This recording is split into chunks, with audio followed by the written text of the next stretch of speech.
pinagpa-pray. Ang tanding na yung magkapatid. Sabi ko, walang nasabi, pray ka. Wala naman.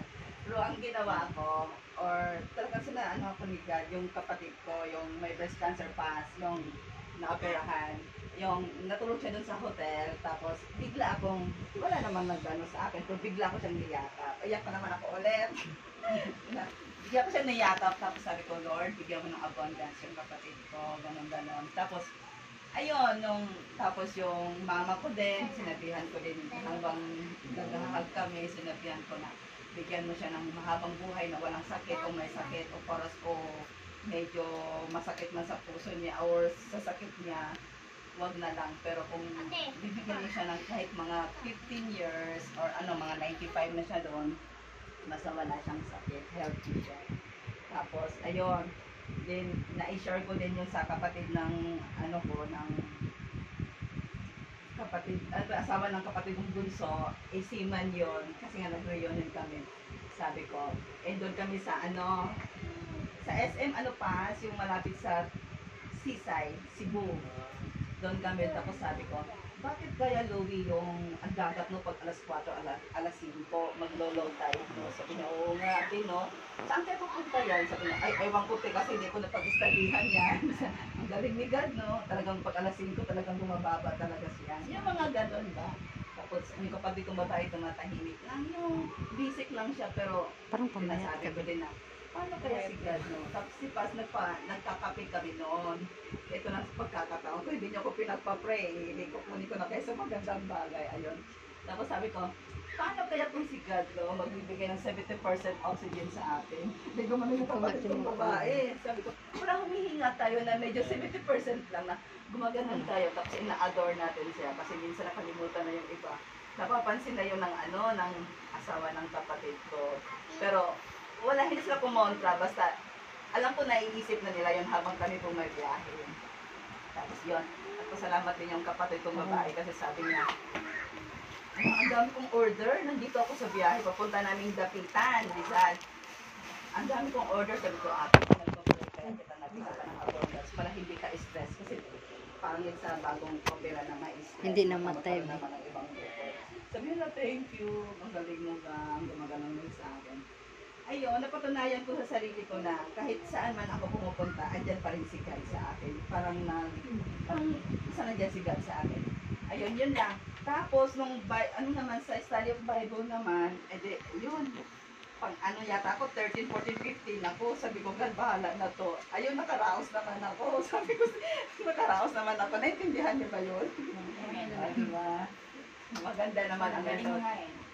Magaling. Kay God yun eh. Sabi ko, bahala ka na ba? Sabi, nasa ko lang siya. Tapos, ang ano ko lang, tapos naisip ko din pag uwi ko, sabi ko, ba't tuloy-tuloy ako? Tapos, nag-connect ko sa buhay ko na kailangan pala ng ganon.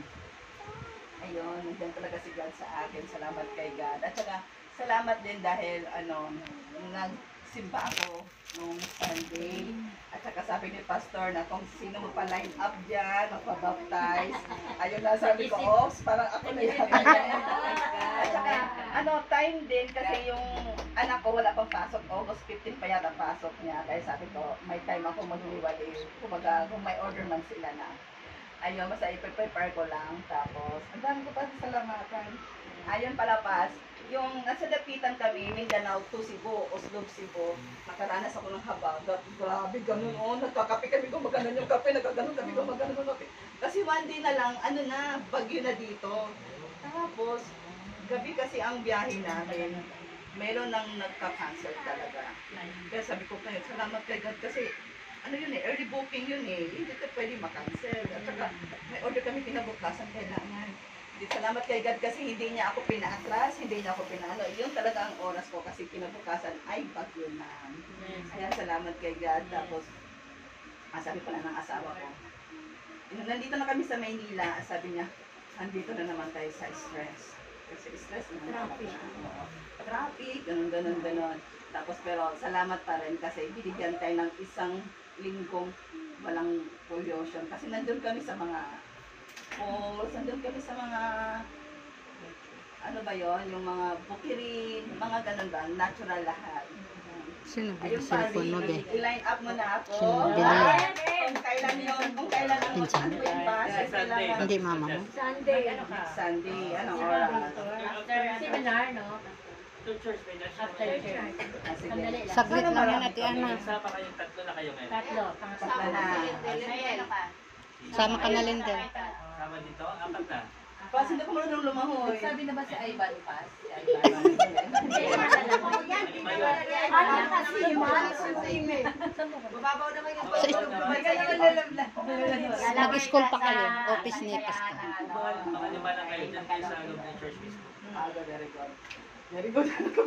Thank you, Lord. Thank you, Lord. Tapos, ayun, salamat pala sa kabutihan niya na meron ako isasangguni sa inyo linggo-linggo. Kasi kung wala, makasarili naman. Ako naman mag-isa mag-devotion sa buhay ko. Eh ngayon may isi-share na ako. Galing sa aking puso. So God be the glory. Amen. Ikaw na. Yeah. No, walang excuse kay God.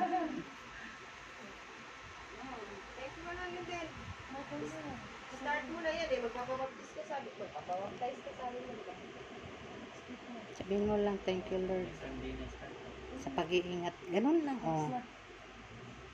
Next na daw. Next daw. Subuhan na lang siguro. Siguro ganun pa din yung thankful na laging nagagamit ko na Bible study kasi sobrang iba rin kasi kapag may parang gano'n ng ministry na parang busy tayo kasi para kay Lord naman kaysa naman sa stagnant tayo wala tayong ginagawa para kay Lord and thankful din ako kasi nakaka-attend din ako ng activity sa church. Saka yun nga nung nakaraan may yung